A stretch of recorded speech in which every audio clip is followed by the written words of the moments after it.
and welcome to another FAQ Monday. I'm your host, Fluff, aka the hostess with the mostest questions to answer. I got a lot of questions to answer. Lots of questions. But today we're going to cover 3 of them.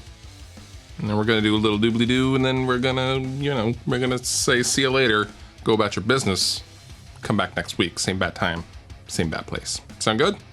Cool. First question. I watched you go from working 3 jobs, married, and doing a YouTube channel on 5 hours of sleep to divorced and just doing this channel full time. Can you elaborate at what point your channel became profitable enough to allow the freedom to go with it full time? Thanks for FAQ Mondays. I'll let you know, because it hasn't become profitable enough yet to do this full time. Now, technically, I'm in the music industry full time, but what make the car payment, what makes the house payment, and what keeps these lights on are my brand manager jobs from 2 Notes Audio Engineering and Panama Guitars, and my social media job for Evertune. That's really the bread and butter. And what the YouTube thing allows me to do is make a little bit of money from the ads on the side, but also it's exposure. And the bigger your channel gets, the more opportunities you will be afforded outside of the YouTube channel. For example, mastering and mixing gigs.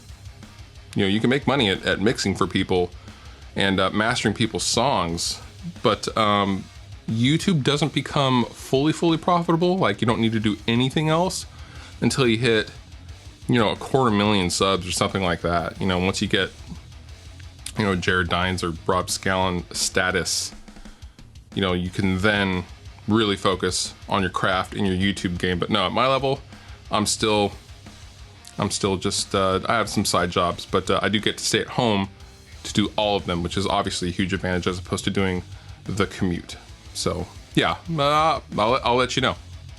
Hey Fluff, I heard your opinion on Rob Zombie, so I wanted to ask you what you think about John 5. In my opinion, John 5 is up there with Guthrie Govan in that when you have a conversation with another guitar player or another musician about world-class musicians, for me, John 5 always comes up, because when you talk about someone like, for example, Dimebag Darrell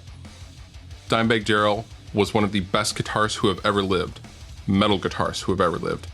I never saw Dimebag Darrell play smooth jazz and blow my mind as much as he did with metal or country or something like that. John 5 is an all-around player and can play literally anything he's feeling. And that's probably from his studio experience. He started out as Katie Lang's session guitarist. And he also owns a Fender Telecaster from every year of production. Oh, I hate him so much.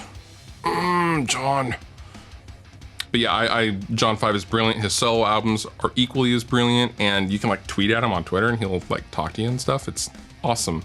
Super humble guy. All the success in the world to him. And yeah, what more can you say about him? I hear a lot of people say you need to rotate an SM57 slightly to get the best guitar sound out of it. What specifically should I be doing? Rotating approximately how many degrees? Towards the dust cap or outside of the cone? Should I move it back? Forward? Help me out, Fluff. Okay, love you, bye. I have a varied opinion on the SM57. It's kind of a necessary evil because it's kind of the guitar tone that people expect. Although, when you compare what is now a 45-year-old microphone to modern microphones that are newer in design, it's not that great of a microphone. It really isn't. I mean, yes, it's been used on a million classic records. I don't care. It's a garbage mic. I don't like it. But sometimes you got to use it because that's what people expect to hear. However, to answer your question about mic placement, sir, it's wherever it sounds best. There's no rules here.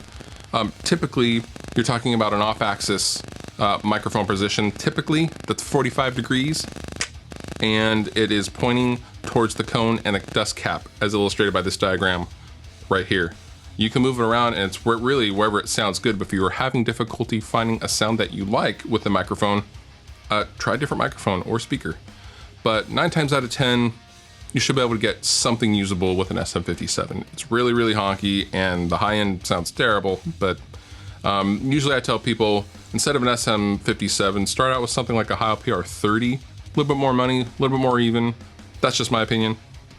But there's other mics out there, and don't be afraid to try other things. Suggestion. This week, I suggest you go check out my band Rest Repose's new music video and single, The Generator, which viewers of this channel will obviously recognize the main riff too. It's been reworked obviously for vocals and stuff like that, but we're currently working on the EP and it's turning out awesome and it's going to be out in a few weeks and I will definitely let you guys know about that then. You've been wonderful. I've been Fluff. I thank you so much for watching and I will see you next time.